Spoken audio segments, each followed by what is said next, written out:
Hello बच्चों, let's read the question. A car covers 2/5 of a distance at a speed of 80 km per hour and 3/5 of the distance at a speed of 60 km per hour. Average speed of car for complete journey is. Question को हम refer कर सकते हैं NCERT 11th Standard Part 1 page number 42 and 43 पर. Question में given है हमें एक कार.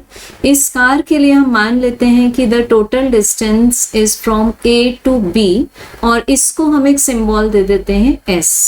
अब प्रीवियस स्टेटमेंट में गिवन है हमें कि तो फर्स्ट टाइम दिया है फर्स्ट इंटरवल के लिए कि वो 2/5 ऑफ द डिस्टेंस कवर करता है. तो मान लेते हैं पॉइंट है सी और जो फर्स्ट डिस्टेंस कवर्ड है that is 2s divided by 5 और इस समय स्पीड है v1 equals to 80 kilometre per hour और जो सेकेंड डिस्टेंस है C B that is 3/5 times of the total distance और इस समय हमें स्पीड गिवन है 60 किलोमीटर पर आवर और हमें फाइंड करनी है इस कार की कंप्लीट जर्नी के लिए average speed. So the expression for average speed is the total distance divided by the total time taken. So total distance तो AB ही है तो इसको हम डायरेक्टली पुट कर सकते हैं S और टोटल टाइम को हम मान सकते हैं AC के लिए T1 और CB के लिए T2. So this will be T1 plus T2. अब हम फाइंड करेंगे T1.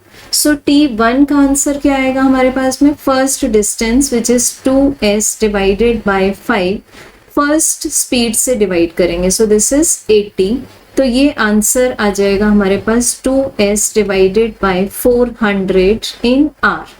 अब नेक्स्ट लेंगे हम लोग T2 का आंसर. तो T2 में डिस्टेंस है 3s divided by 5 and the speed is 60 kilometre per our.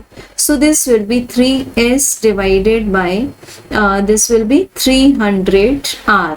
तो अब यहाँ पुट कर देंगे. So this is s divided by 2s divided by 400 plus 3s divided by 300.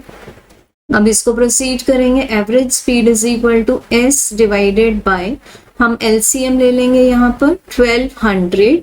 So over here in the numerator ये आ जाएगा हमारे पास में 6s प्लस यहाँ आ जाएगा हमारे पास में this is 1200 divided by 300 means 4. सो ये है 12s. तो अब आ जाएगा 1200 s divided bye 18s. s cancel हो जाएगा.